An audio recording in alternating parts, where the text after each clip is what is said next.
Well, what is going on, everybody? Welcome into the Hump Day Hotline on the Buffalo Rumblings Vidcast Network, presented by Picasso's Pizza. Treat yourself to the most flavorful pizza on game day, which is tomorrow.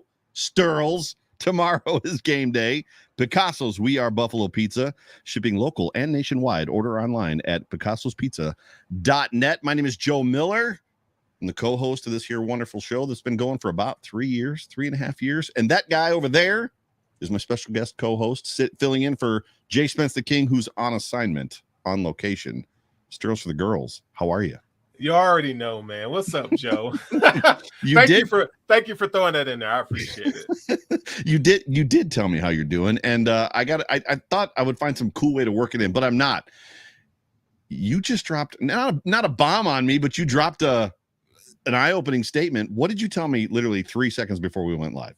That I'm not sleeping tonight. I will not get any sleep tonight. It's basically it's Christmas Eve, and it's like looking at the tree and you know all the big presents are yours. That's what it's like. All the big presents. I am immediately taken back to last year, the Steelers game, home opener, season opener, and that energy that we all had pregame. The tailgate, I've got vivid memories of you and me sitting on the tailgate of my truck drinking mimosas, talking about the Bills just rolling people this year, and Josh Allen being that guy, like he's that guy, and the confidence that and the swag that you had in your voice, telling another Bills fan, another content creator, about how good Josh Allen was, and then they went out and laid an egg. Okay. But he's still that good. And I was drunk. I was drunk by 8. So anything past 8 o'clock, I mean, I don't recall from drinking shots out of a bowling ball, which you were there. I got pictures of that. I mean, yeah.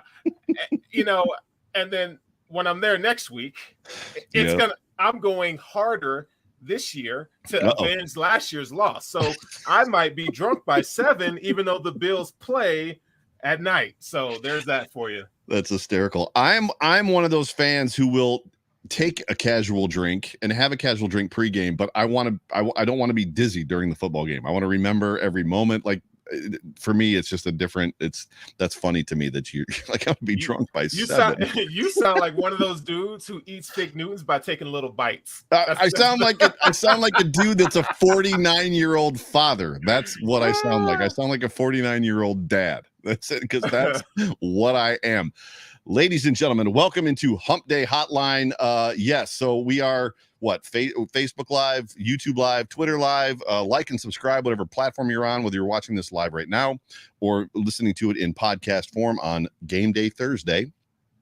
I don't think anybody would watch it or listen to this on Friday. Maybe they will. A whole bunch of cool people up in the room. My mom is in the room, so my mom says hello.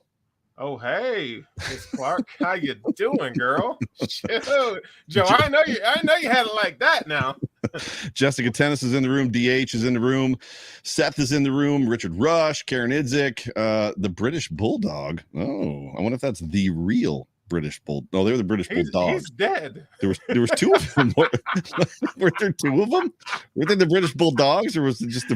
No, it's the British Bulldog. He's dead, man. Rest in peace to my guy. Apparently not. Apparently he's not dead. Bill Dog. Oh, the British Bill Dog. Okay, never mind. Jason Humbert's in the room. Tracy's in the room. It's good to see all of you. If I missed anybody, I apologize. What we like to say up in here is hump that like, because it is hump day. So jump on that like button, get our metrics up, and hey, tweet, retweet, whatever. Tell a friend that you're in the comment section with us. We are Super Chat Live. So if you want to ask us a question or if you want to get our attention, please Super Chat us, and we'll do our best to kind of go through the comments. We're going to do our first score prediction, and Josh Allen stat line prediction for 2022 on this show here in about 45 minutes. But with that, what are you most excited for right now? Like what has you geeked out to see? Like, what is the one thing that you're like, I just need to see this? Well, first of all, I got to say that I didn't know your mom was that pretty, Joe. So she's clouding my thoughts, man. I think I just lost. Do you still have me? Because I think I just lost my camera. Yeah, well, I don't have you. You're stale, but you've got my audio though, right? I got your audio, so I guess you'll come back to us in a second. Yes, I'll keep working on this. But you didn't tell me. You didn't tell me your mom was a whole dot, man. Yeah, my mom's she's a pretty woman. She's a pretty I don't know what's gonna happen here. So so let's get to our first. Now I'm totally sideways because my camera stopped working. So today, and I'm gonna let you go. Oh, you're back. Hey! You're back. Technology.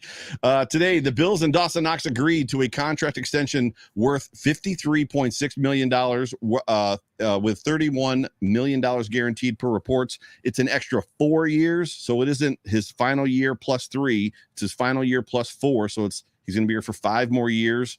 53.6, 31 guaranteed. I think it's 14 million a year. Where are you at on this? Because I got thoughts.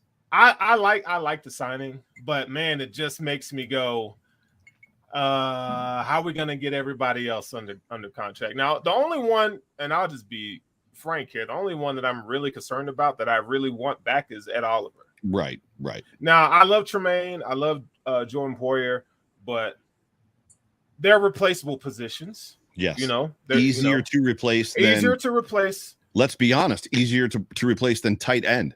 Dawson Knox with these next 5 years is going to not has the chance to. He's going to go down as the best tight end in Buffalo Bills history, and he's not Travis. He already is. Right, but I'm just saying, like, he's not Travis Kelce. He's not Mark Andrews. Yeah. He's just better than Jay Reamersma and Pete Metzler's.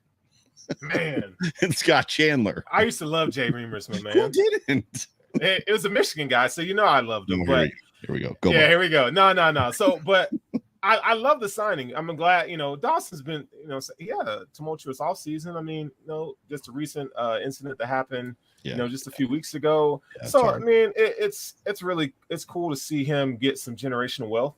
Yeah. But I think, when Brandon Beane goes into this, I think they're expecting him to have a bigger year than he had last year. And they wanted to get that contract done before that contract is no longer affordable. That's what I think it is. I mean, because we don't know how much they're going to be going to 21 personnel, but with added weapons to this offense, I mean, you can't cover everybody. And so maybe Dawson Knox is taking the next step, even as a route runner, to where he's getting paid top 5 tight end money. Maybe he becomes one of those top 5 tight ends we talk about in the league. I think this year he could potentially be a top 3. Mark Andrews is going to be that guy just because there's nobody else in Baltimore catching passes, unless Lamar Jackson, and maybe we could talk about this if we have time, set a deadline that he needs a deal done by Friday, or what? They don't do a deal, or he's not playing. That's the part I don't have. What is the deadline? Do you know what the deadline is? I'm not sure what the deadline is, but it shouldn't even come down to a deadline with Lamar Jackson, man. Why don't you just pay the dude? Because he wants guaranteed money. He wants it all. I don't blame him. He wants. But is that really why? I mean, we don't know. His mom is his agent, and my mom is in the room, and she would probably tell you that I deserve all the money from you. Yeah, she would. She's like, Joe gets all the money, and that's basically what Lamar's mom is doing right now. And he wants it all guaranteed. But regardless, so Mark Andrews is the only guy that's going to be catching passes for that offense, pretty much. And then you've got, Kelce's going to be Kelce. Do we expect a drop off at some point? Maybe not. Maybe not this year. Maybe this year we start to see him slip a little bit. Kittle has kind of waned a little bit the last year or two. I think Dawson has an opportunity to be in that 3 or 4 slot. For the Buffalo Bills. He's got to beat out Darren Waller. I don't think he's there just yet. I don't know that Darren did. I don't know that he made he was injured. Was he injured last year? I don't think he made the noise. He's always injured. But Darren Waller, he's a complete package. Dawson Knox is too, but yeah. Darren Waller's done a little more, obviously. Yeah. At this point, he's better. Dawson just embodies everything that the Bills covet from a personnel standpoint, with just his character, his faith, where he came from, the family that he came from, his unselfishness on the field, which he talked about in his presser. I'm just here to do whatever I need to do. I'm here to block if I need to block. I'm here to be a decoy if I need to be a decoy. I need to catch, and I'll catch balls if I need to catch balls. I love the risk that they took. They took all of his character. They took all of his potential. They took all of the up and to the right that he potentially had and took a chance on him. A kid that didn't catch a touchdown in college, right? So, and they took a chance and said, we're going to draft you in the 3rd round. I believe it was the 3rd round. And he's paid dividends, and now he's going to get paid mucho dividends. Yeah, I think another missing element is shows how much the Bills value relationship. Yeah, agreed. And I think a lot of football fans and analysis is that something that's not going to be talked about. But this is a team that values relationship, and that relationship between Josh Allen and Dawson Knox and Brandon Beane and Sean McDermott, it's important. It's one of the reasons why the Bills, in my opinion, are one of the top teams in the NFL, because they have that foundation and they value relationship. What's funny, sidebar. So I was at Mulberry last year. I think it was, I don't remember when it was. It was preseason, I believe, but the Bills were not at camp, or maybe they were at camp. I can't remember exactly how it worked out. But Pat Moran from the Talking Buffalo Pod was there doing a wing thing. Nate Geary was there. Matt Perino was there. I wasn't on microphone. I was just there to be there because I like to be around people that are talking about Bill stuff. And I'm good friends with Pat, and they're in a segment where they're talking about Dawson Knox. And is it a make or break year for Dawson last year before 2021? Is he going to show up? Talking about some of his faults. And I would say that it wasn't going the way that our conversation is going, where it was like, Dawson's the man. Like, he just got paid buku bucks. Like, so they're kind of, they're not disparaging him, but it was real talk. It was objective conversation. The dude walks in the door. I crap you not. I shit you not. The dude walked in the door. So Pat's sitting there talking. They're like having this conversation. It's like, oh, there's Dawson Knox right there. Like, Dawson just walked in the restaurant. So my question is, at that point, what did you do? I was like, that's Dawson Knox. Did you go there and talk to him? No, he was with his girlfriend, and they sat down and had dinner. So I just sat there continuing to chow down on some of the most delicious chicken wings I've ever eaten. Okay, that's fair. I wouldn't have gone over there either.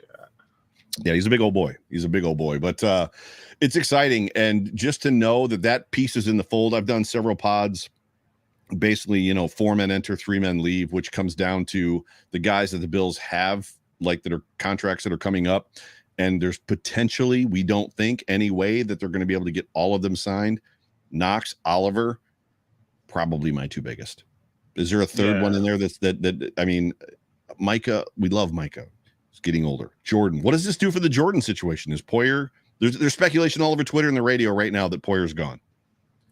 I mean, haven't we learned that when it comes to cap space, it doesn't really exist to Brandon Beane? He knows how to manipulate the numbers and get the Bills, cap healthy to sign players. So, but yeah, you're right. I mean, he is getting older, and let's really be honest. Like, as much as we love Jordan Poyer and what they do is amazing, I'm not taking anything away from that, but that's the position that Sean McDermott and Leslie Frazier coach up the most, right? So I feel like you might not be able to get somebody to come in and replace that right away, but again, he had to develop these guys. It took 3 years really to get them playing at the level they're playing right now, and so you hate to see a guy like that leave.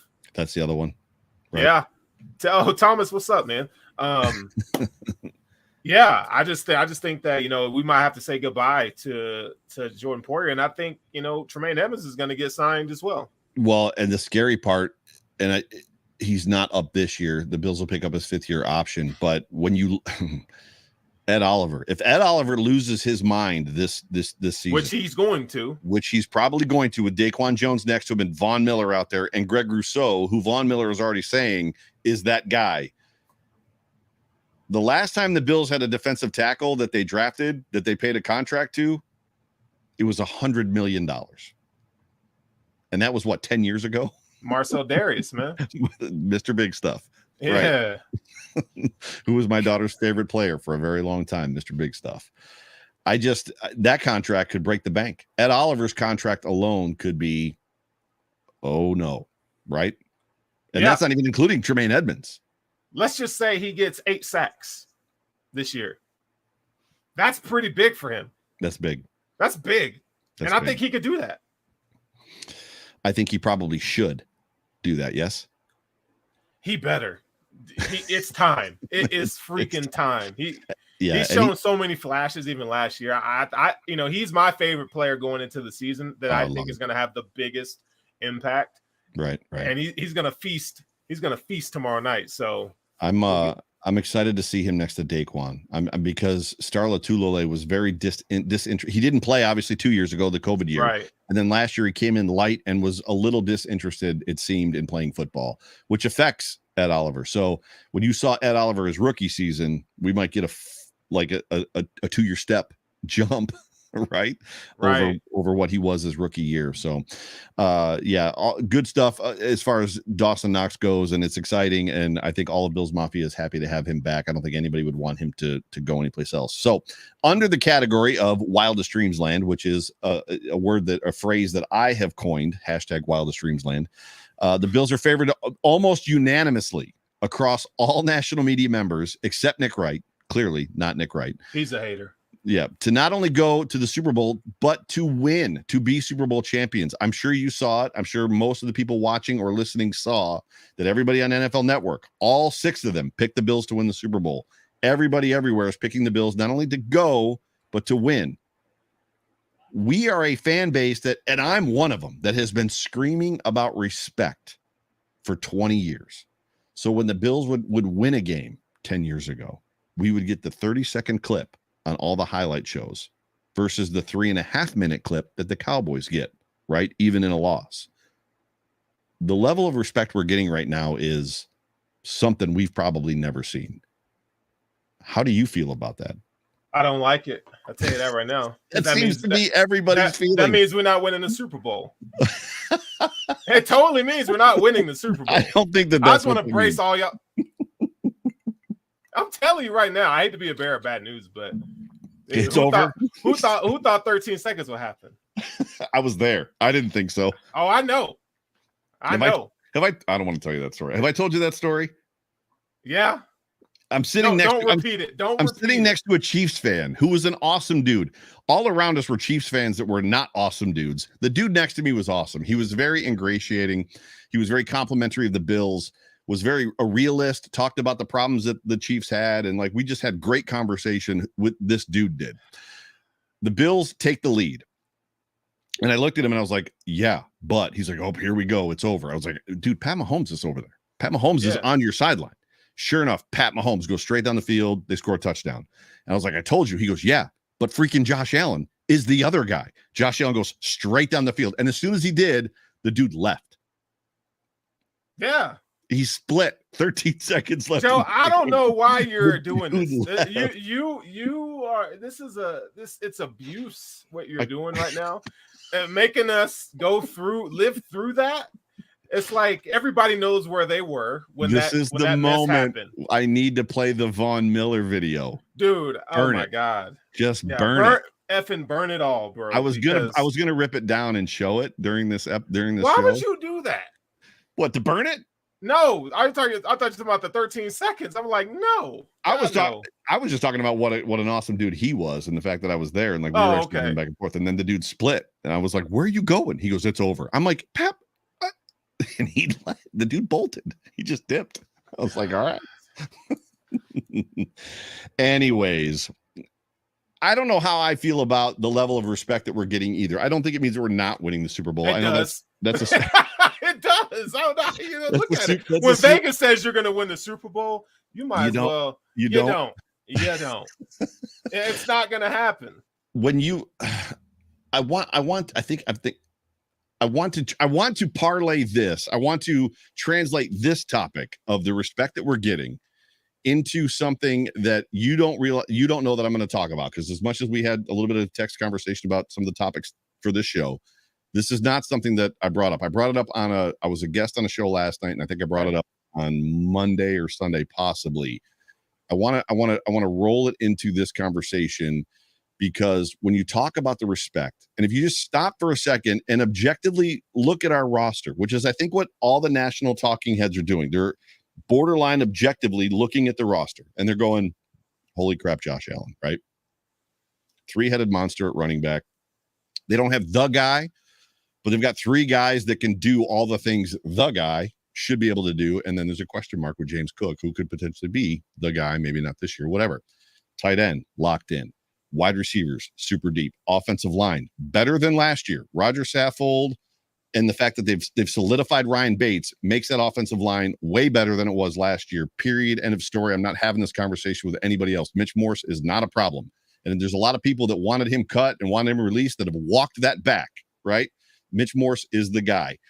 And then you go to the defensive side of the ball. They've revamped that entire defensive line and cut loose Vernon Butler and cut loose Mario Adams, guys that they paid money to that didn't work out. They got Daquan Jones. They got Tim Settle, who's freaking awesome. They brought Lawson back, who's an edge setter. We saw it in preseason. The dude setting the edge the way that only he seems to be able to do. Why he didn't stick in Miami, I don't know. Why he didn't stick in New York with the Jets, I don't know. Obviously, we have a little bit of a hiccup with Trey being out. Do I believe that McDermott can hide Dane Jackson, who's a sound tackler? All that to say, we still got, and then we got Von Miller on top of it. All that to say, this team is better. This roster is better. So where I'm going with all this, when you look at this schedule and you go game by game, we used to do it, right? 10 years ago, 12 years ago, the schedule come out. All Bills fans are like, that's a win. That's a win. That's a loss. That's a win. Loss. I think can we beat the like we go through it. When you look at that schedule, ask yourself honestly, is there a game on that schedule that we can't win? Cannot win. No, the Bills can win every game, but it's not realistic. Peter Schrager, who I'm not the biggest fan of, I love Kyle Brandt. Peter Schrager yesterday on Good Morning Football called the Bills a freight train. Yeah, they are. The Bills are a freight train. Here, let me rain on the parade, and I don't mean to be negative. Well, the comment is, do you think it's possible for this Bills team to go undefeated? Hell no. God no. You don't want that. You do not want that as a Bills fan. And look, if the Bills, in my opinion, this is just my opinion, call it a hot take or whatever, but if the Bills are going to make Super Bowl, they need to lose 5 games. 5? 5. What are the 5? Because I'm not. It doesn't matter. Who counted the freaking Jags last year? I'm not. The Jags would be the opposite of what I'm about to say. I'm not okay with the people that are calling the 5 losses 5 really good football teams. Because if you can't beat any of the 5 really good football teams on your roster or on your schedule, you're not beating them in the postseason. It's not happening. Hey, Sean McDermott and the Carolina Panthers went 15-1, lost to the Super Bowl to Von Miller. The New England Patriots went 16-0 and lost to the Giants. That doesn't. Right? But the Miami Dolphins went 15-0. That was back when they had leatherheads. Or 16. They went 16-0, right? Yeah. Season games. Doesn't even matter. The Dolphins fans will remind you every day that they have an undefeated season, which nobody really cares. I expect the Bills to lose 4 games this season. I expect the Bills to lose 1 or 2 games inside the division.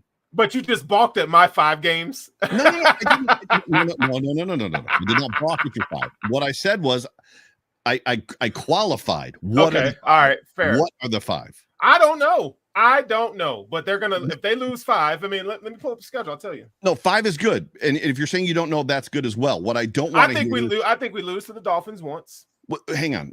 I don't want to hear we lose 5 games and it's going to be the Chiefs, the Bengals, right? The Green Bay Packers, like all the good teams on the schedule. That's what I don't want to hear. I don't want to hear that. Well, if you're telling me that we can't beat the 5 best teams on our schedule, why even go to the playoffs at that point? Hey man, it's a week-to-week league, man. That's the thing, and it's hard. It's hard, and I think it's harder. I think the Bills, they're going to be beating themselves. They're going to beat themselves this year. You know what I'm saying? It's hard. It's hard to stay up and be the dominant team every single week. You're going to catch an L. It's a ridiculous take. Can the Bills go undefeated? So it's valid. Before people take to Twitter and be like, Joe Miller just said the Bills are going undefeated. It's a ridiculous take. My point is, if you look at the schedule, every team on that schedule is beatable by the Bills. Colin Cowherd said the Ravens were going to go undefeated last year. And then everybody got injured. Not laughing at all the players that got injured. I'm just saying. And they didn't have a wide receiver. I'm just saying. Right. Yeah. So I it's hard, man, because like we're so accustomed to being bad, right? Like it's hard to be the pretty dude in the room. Joe, I know you are used to being the pretty dude in the room, and I'm just trying to. I'm here, and I'm just trying to, carve my place in this reality. It looks like every Irish dude on the planet. We all look like we're brothers. Every one of us. And listen. You see how white my skin is? I just got back from the beach. You see how white my skin is? You might look like a toasted Triscuit. All I'm saying. All I'm saying, buddy. It's just hard. It's hard. It's a whole mindset change. And I can't imagine what it's like being a player, having that pressure on them all the time. Sterling, you need to choose love right now. It's all love between me and you all the time. Always. Toasted Triscuit. Oh, yeah. I'm taking another drink. So where do we go from here? I guess the point that I'm trying to make is we're getting back to the respect thing, right? It was odd to me to listen to Kay Adams, who I love. I loved Good Morning Football when Kay and Nate were there. It's never going to be the same. Is it good right now? It's okay. I'm not a big fan of Jason McCourty. I don't know the other girl's name, the new girl, but she's good. She's got some Kay Adams kind of spunk to her, which is great. Never been a fan of Peter Schrager. Brant is Brant. He's on the wagon. Whether he's paid to be on the wagon or he's really on the wagon, we don't know. But for 2 years, when it started in 20, when the Bills came out hot and Josh Allen was like lighting the league on fire, it took everything that Schrager and Kay Adams had to pay the Bills a compliment. Even when Josh Allen was losing his mind, 300 yards, 400 yards, 300 yards, 5 touchdowns, right? Just crazy stuff. She's like, yeah, but, last year, here comes Tua. Wasn't it last year? It's Tua is going to be great. This year too. Tua is coming. That's what it was. Peter Schrager. Tua is coming. So is Jesus. Right. True. I mean, so to hear Peter Schrager under his breath at the closing of the segment say they're a freight train, I was like, oh, okay. Because that to me wasn't, I'm supposed to take a side because it's TV, or I'm supposed to argue this way or argue that way. That was literally him being like, they're going to be a problem for football teams. Yeah. And everybody's bringing up this conversation. I had a conversation on Twitter today. It was annoying. This football team last year they didn't beat any winning teams. It was like, well, we were 2-4 against teams that went to the playoffs. Oh, by the way, that was a Nick Wright statement, right? However, what isn't included in that is, as much as we had a little bit of difficulty during the season, 2-4 against teams that went to the playoffs, the Bills led the league in margin of victory against all the other crap teams they played. They were crushing teams. Right. So I don't know that those offset each other. I don't think it's like one is a problem and one is not. And then when you look at the year before, the Bills were 5-1 against teams that went to the playoffs. So I don't. And have you heard about the Bills can't close out games? Yes, that's another narrative that's been thrown around. But if you look at season before, we were killing, one-score games, close games. And I think that's a luck factor, right? Every team. That's my guy, man. I love him. Oh, Terrell is my guy. Terrell's the man. So yeah, I just think that there's the luck element. But here's what I think that and I don't want to sound very cliche when I say this, but I think that's where Von Miller comes in because he's been there, he's done it. So he has the clout to look at Josh Allen in the face and say, no, man, like this, we ain't there yet. We got this, and this to do.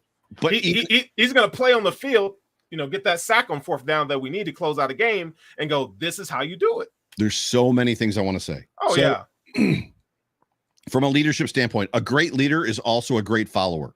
Absolutely. I think you know that. Von Miller in his press conference this week was talking. They were trying to pin him on Aaron Donald. Have you given any information to Ken Dorsey in the offense on how to, blah, blah, blah, Aaron Donald? And he's like, you know what? We got great players too. We got Josh Allen.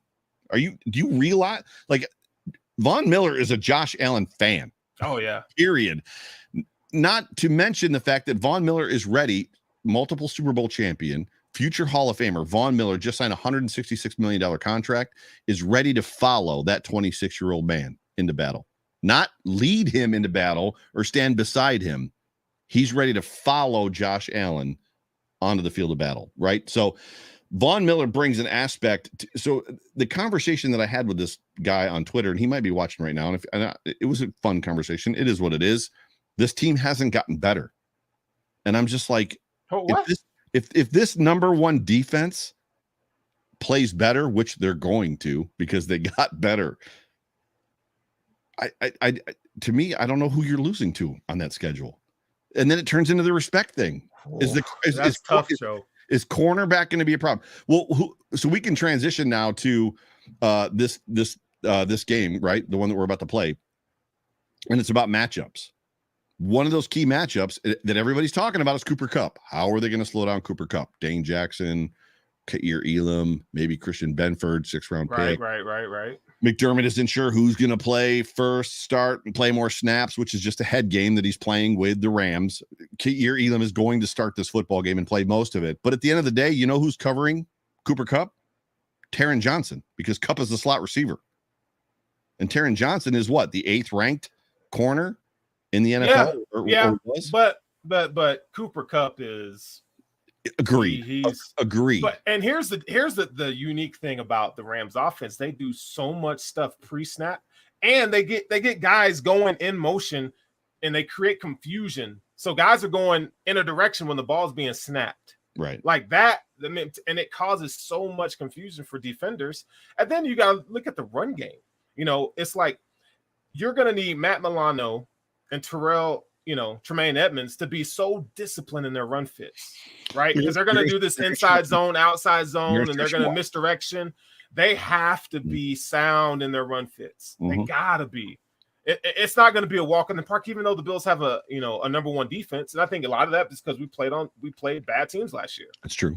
They're gonna get tested. They will get tested, and the Rams will score. I mean, they run a lot of screens.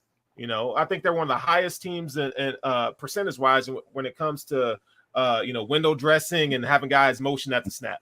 They're one of the it's his specialty. And on top of that, the way McVay calls plays is that he builds on it. So he shows you one look, and then it's like he's showing you the same look, and then all of a sudden it's a post corner and you're toast, right? So that's where the concern comes in. Right, that's where the concern comes in for Dane Jackson, Kair Elam. Mm-hmm.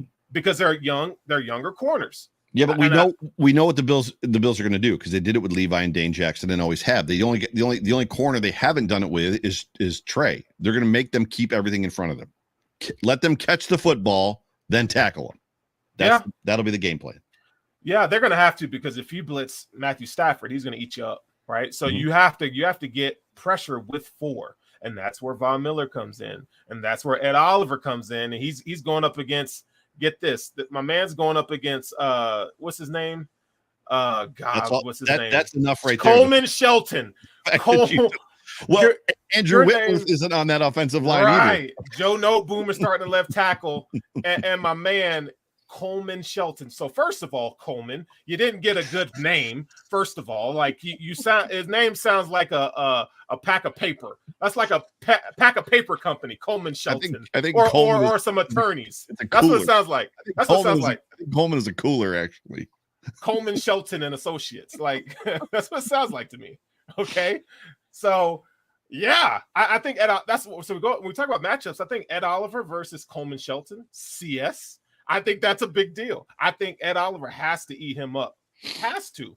That's not the only big deal. As much as people want to start talking about Von Miller and has he lost a step and he's not the player that he was, and it was ridiculous to give him all that money. I witnessed with my own eyes with Joe Marino standing next to me at Bill's training camp, them doing one-on-one drills between the edge rushers and the tackles. And Fina talks all the time about the most important thing for a tackle is that first punch, right? Mm-hmm. The amount of times I saw Von Miller do something where the tackle did nothing but grab air.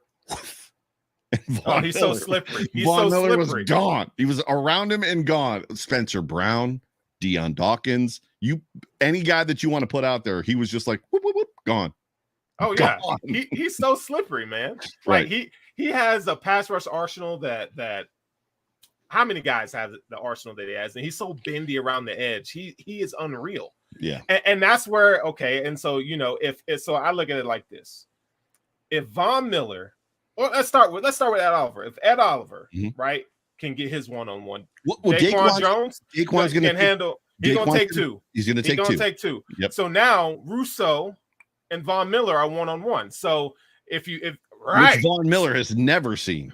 Right. So let me tell you what's going to happen. So, all right. So you look at the Rams depth chart. So you got Rob Havenstein at right tackle, right, and Joe Noteboom at left tackle. So what they did. So if you go, I was watching film this week. So I was like, okay, let me find a team that I think that might resemble the Bills' attack on defense, right, based off of personnel and so forth. So I watched the Bucs game. And what they did was, and I think you're going to see a lot of this tomorrow night, you're going to see them go a lot of empty sets. They can get the screen game going out of the empty set using a running back in the slot. Right. And they're going to dink and dunk you to death. And then they're going to build on everything. And then they're going to hit you one deep or hit you with an out that's a deep end or something like that. And here we go. The Bills play nickel cover 2. And that's, the weakness of that defense is up the seam and in the middle. Right. Yep. So Tremaine Edmonds, he's 6'5". Like, this is where his importance comes in. A lot of people don't talk about is that his ability to, you're not going to be able to attack the middle as much as you would as a normal linebacker would. Well, right. If I can sneak in just for a second, Tremaine Edmonds is also potentially going to see for the first time in his career a clean opportunity with no offensive lineman on him 3 seconds or 2 seconds after the snap. Right. Yep. Yeah. So they got to be disciplined. Right. Got to be disciplined. They're going to have to find their gaps. They're going to have to shoot their gaps all the way to the D gap, right? If they're running a wide zone, which is what the Rams. So the Rams are going to run effectively more than likely tomorrow, or semi-effectively, the run scheme that the Bills tried to run many times over the last couple of years and just couldn't do because all their dudes. And you and I have talked about this at length on different shows because the Bills are pin and pull guys. That's what they are. They're just pin and pull guys. Which that's another conversation. As I back down, it was just 2 years ago. It wasn't like it was 5 years ago. And it was different coaches and different players. The Bills played the Rams 2 years ago. Yes, Matthew Stafford was not there. However, by and large, these rosters were very, very similar. Yeah. And to me, the Bills getting up 28-3 means something. The Bills losing that lead also means something. Except for the fact that the defense is going to be, I hope and expect, and I think you do too, way better than that 2020 defense was, right? Yeah, and so if you go back and look at that game, the Bills had no pass rush. None. Right. And you let Jared Goff, oh my God, and he's buns to me, but they let him hang around and Robert Woods and those guys, they made him pay, right? Yep. I thought the Rams, they won by scheme at that point because they really didn't have the players that they do now. They won by scheme. Right. Sean McVay will scheme you to death with X's and O's and the players that he has on his roster, if they're okay players, they're good players. And if they're good players, they're great players. So because of his scheme and his versatility, he makes players better. Mm-hmm. Now, does Sean McDermott do that? We could say he does that on defense. Yeah. But can Dorsey do that on offense? And that's where we got to see that. Do we want to stop? I mean, we're talking about matchups, but so one of the matchups that I pinned down on Sunday was that nobody's talking about is it's a very sexy matchup, Sean McVay versus Sean McDermott. Yeah. Like young, offensive, genius, right? The guy versus the young, defensive genius. Like there's a matchup there that nobody's talking about right now that I think is a great storyline.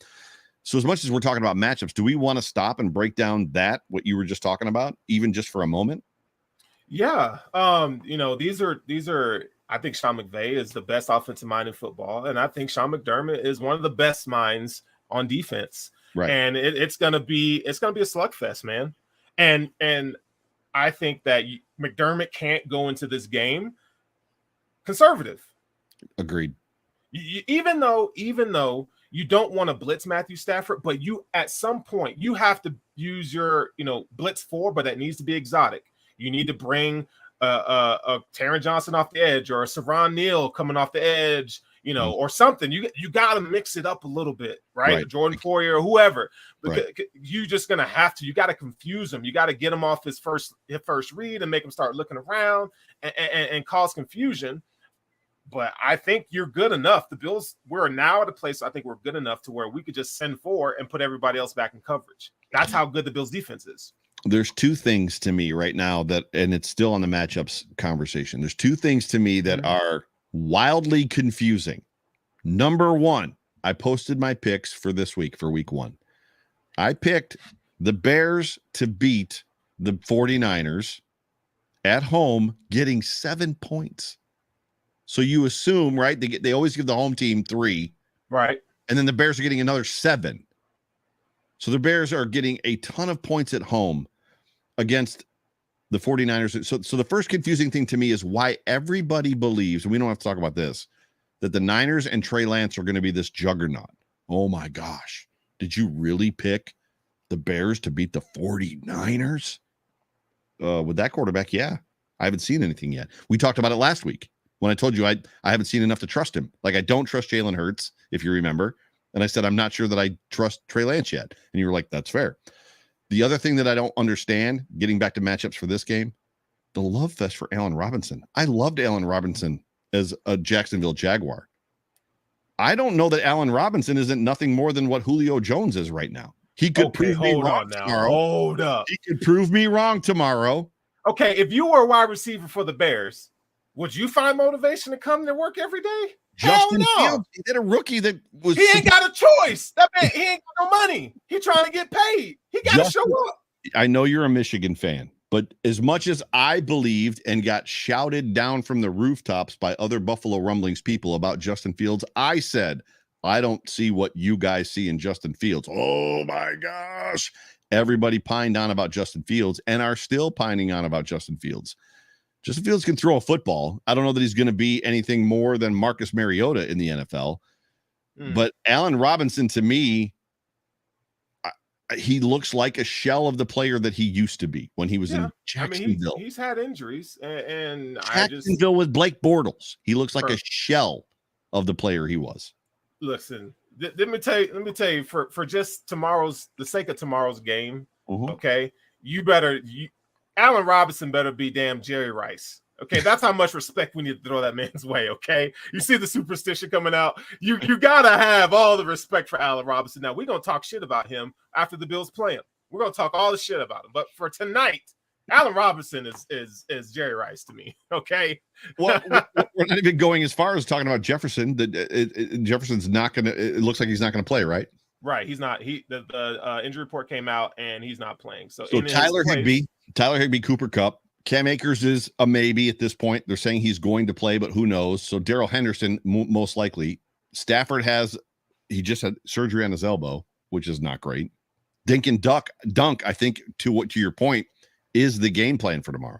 I think there's a great deal of, I don't know, man. What matchups? So I've talked about a crap ton of matchups. Where are you focused? I want to see the trenches. That's what I want to see. I want to see the offensive line, how they, you got Spencer Brown on Leonard Floyd. And we know Spencer Brown struggled with athletic, pass rushers last year, right? Leonard Floyd is very bendy. He's fast off the edge. I want to see how he holds up. Can he? Now, Spencer Brown is an athlete in and of itself. Has he developed enough to where he can stymie Leonard Floyd? And then, okay, how many people are you going to send towards Aaron Donald? That's actually a great segue because my very next topic is what can the Bills do to neutralize Aaron Donald? Is this revamped offensive line up to the challenge? Nothing. I would think you can. Right. But Roger Saffold knows him, right? Mm-hmm. And Mitch Morse. I think, the Bills, here's the difference from last year. The Bills now have the athletes up front. You said you watched that game from 2 years ago.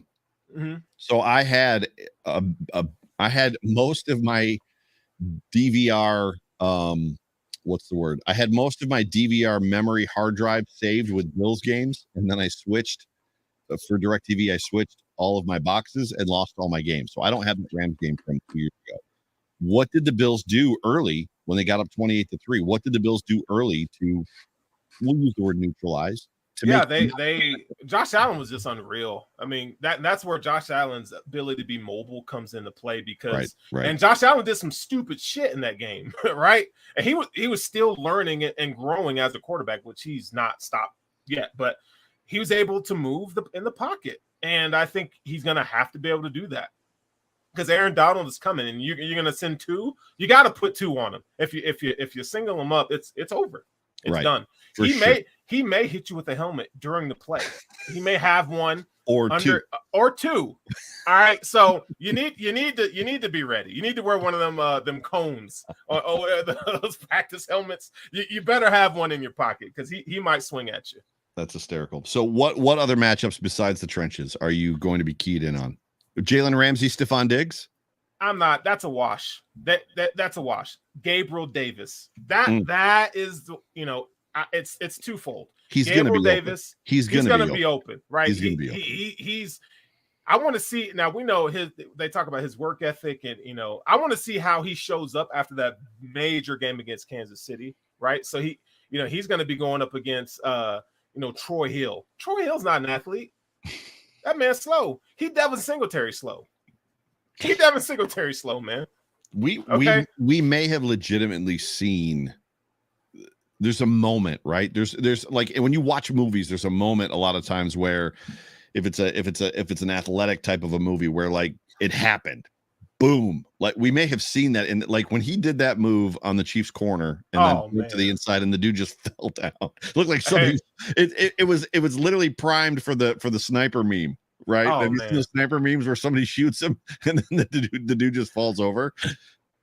I mean, he might be a monster in this game tomorrow. He could come out and get 150 yards. I'll tell you this: if you guys haven't bet, like who's going to score the Bills' first touchdown tomorrow is Gabriel Davis off top. I put money on.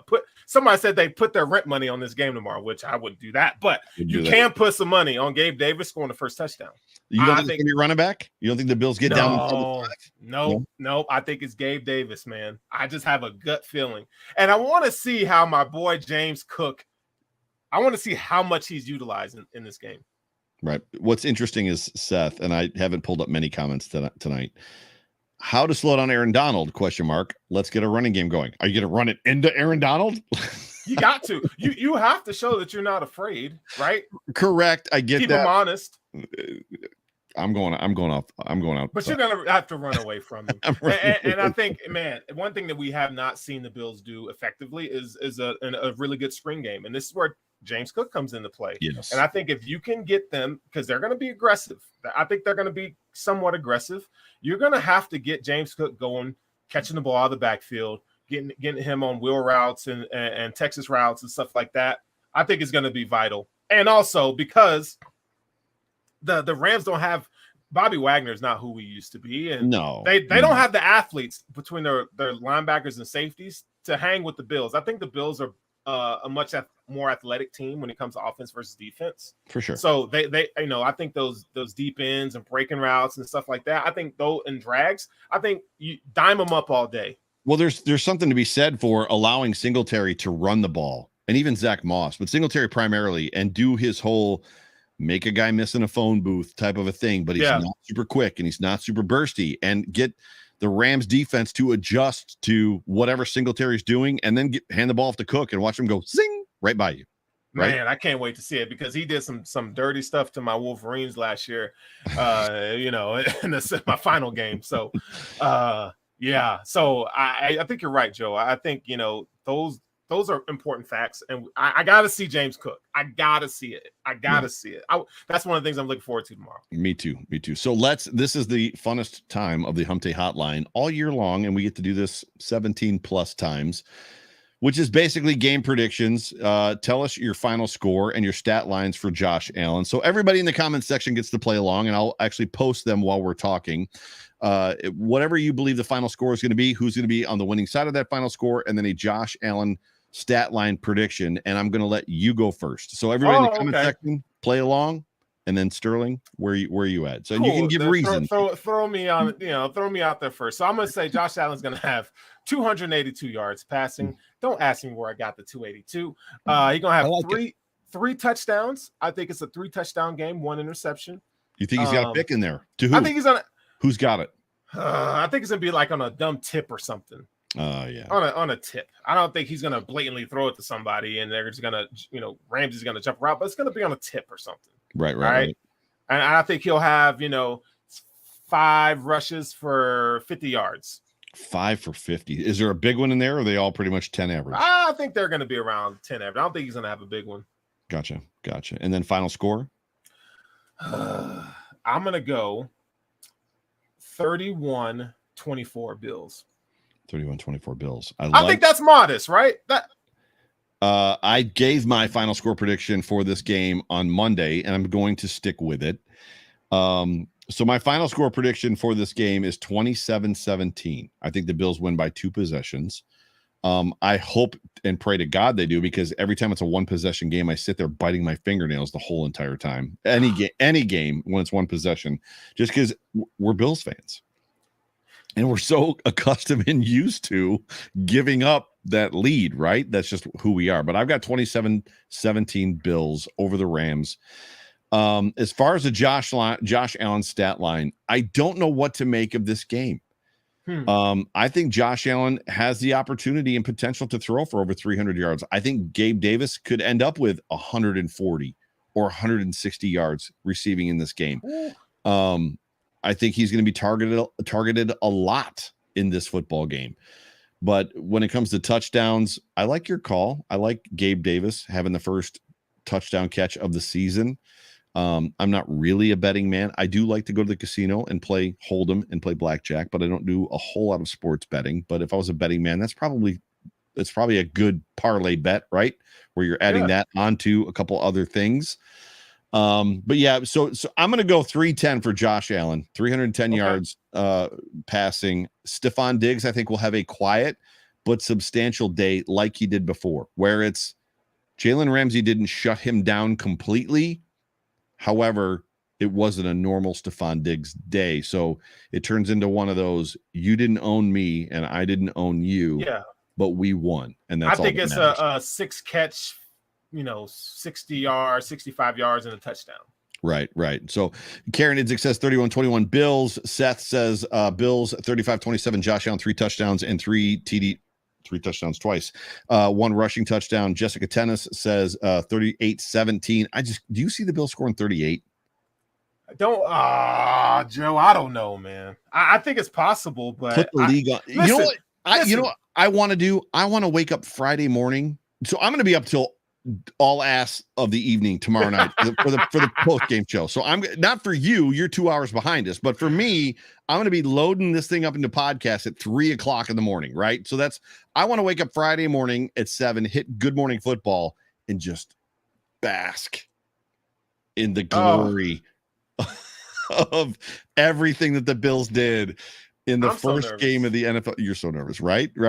So 42. I got a question for you though. Okay, go ahead. So like before every Bills kickoff, like for me, I am freaking. My stomach is turning.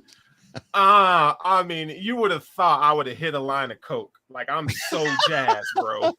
Like I did the coke without the hookers. I wouldn't know. So. And it's hard for me to contain everything. Okay, what are you going through right when kickoff happens? So I am 4 years into a post game show, and I still feel like I don't have a rhythm for taking notes, and literally that's where I'm at. So I have energy and nerves, but there's still an aspect of work.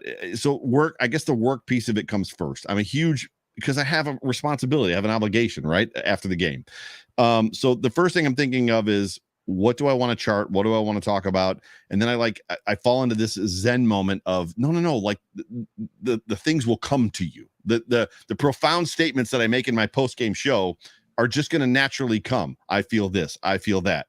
The Bills did this, the Bills did that. I think they should have, whatever this game is about, yada, yada. Like that stuff comes. So then I'll reassure myself and then I'll start to enjoy the game.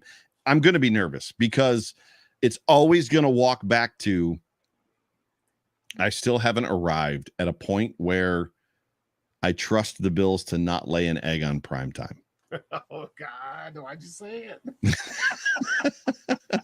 That's what I'm talking about. Wait, like, time out. Okay. However, this Buffalo Bills team and Josh Allen specifically has proven that the lights are not too bright for him. Right? And this team follows their leader. As Josh Allen goes, this team goes.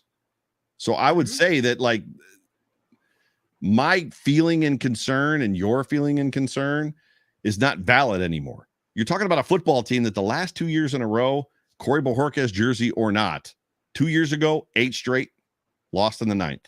Last year, I think they went 8 straight or 7 straight, lost in the 9th or lost in the 8th. This is the team that can play when it matters. So I'm telling you what I'm going to feel. That doesn't mean that that's who this is. Just as you're saying that, I got heart palpitations. Okay. I'm not well. Juan Castillo says 41-24 Bills. Josh Allen, 378, 5 touchdowns. If you want to talk about putting the league on notice, that's Nick Wright coming out Friday morning on ESPN and going, Josh Allen's the man. He's not going to show up. If Josh Allen does that, Nick Wright's going to be sick. He's going to be sick. In the morning. That man's going to be sick. Riddell Jr. says 24-13 Bills. Buff Hub, our guy, Steve Vegas says 24-14 Bills. Jay Spencer King says, go Bills. And he says, Sterling. I don't know what he's talking to you about. My sister, that's my sister. That's me in that picture right there. That's my sister, Jamie. Oh, I know. 33-24. I think that's all the predictions that I have. So final thoughts before we close this thing out? Get some rest tonight. Everybody get some damn rest tonight because you're going to need it tomorrow. All right. Whatever medication you got to take to sleep, I got to take something. Yeah, I got to either look. Joe asked backstage. He was like, "Yo, what are you drinking?" I'm like, "I'm drinking water." He's like, well, "What? Why are you doing that?" I'm like, "Cause I got to save it for next week. When I come to Buffalo, I have to drink everything." I asked you if you were on the wagon, and I was going to respect you for being on the wagon. That's what I said. I said, "Are you on the wagon?" Oh man, I just can't. I can't, dude. I can't. It's Christmas Eve. All the presents are for me. And I don't know how to act. Dude. It's fair. It's absolutely fair. I don't final thoughts. So you and I are going to be on the pregame show. Who else is going to be joining us tomorrow for the pregame show, for the Intentional Grinding pregame show? Let's see. Big Newt. Yep. And that's all who's gotten back. So there's going to be a bevy of, or at least a handful of other content creators that are going to be joining you tomorrow and what time does that start? So we're going to be starting off at 5 p.m. 5 p.m. And then it's rumored that at 6:30 Eastern Standard Time, Jay Spence the King is going to have another pregame show that actually Benny the Butcher is going to be on. And you and I don't have much information about that. We got told that today. As well. He's in the comment section, so maybe if he wants to let us know what's up, I mean, you're gonna want to watch my boy Jay Spence with Benny the Butcher. Right. And then at 7:45, Colt Schrager is going live with the Buffalo Nerd pregame show. We have a chock full of events tomorrow pregame for this Buffalo game. Spence is saying hump that like, and I need Jay Spence in here to yell at me hump day, because that's what he always does. But as I'm trying to deliver the information, he's yelling hump day. That's just what he does. So, hump day. pretty much. Final thoughts before I read us out and get us out of here? Tell Bonnie I would love to meet her. Dude, are we about to fight? She's a great grandma. So that's all you need to know is I'm 49 and she's a great grandma. Ladies and gentlemen, you have been tuned into the inappropriate Hump Day Hotline on this Wednesday night on the Buffalo Rumblings vidcast, vodcast, whatever network, presented by Picasso's Pizza. My name is Joe Miller. I'm one of the hosts of this show. You can find me on Twitter at Joe Miller Wired. That guy over there is sitting in for Jay Spence the King. Sterling, tell them about yourself. Yeah, so we're going to be doing the Intentional Grinding pregame show every Bills game day. And I'm doing written content as well. You can find that on Buffalo Rumblings. Should have another article coming out here in the next week. And I'll be doing a lot of NFL draft content as well. So keep it locked and loaded here on the Buffalo Rumblings vidcast network. Right? Because I say it's vidcast. Right. I do the same thing. I mess it up all the time. But Hump Day Hotline, do us a favor before you jump out. Hump that like button one more time. There's a whole bunch of people in here, and we've only got 21 likes, so get our metrics up. And like, subscribe, hit the bell, do all that good stuff. Joe Miller, Sterling Furrow, for Jay Spence the King, for all of the Buffalo Rumblings crew. We love you guys. We appreciate you. Go Bills. Go Bills.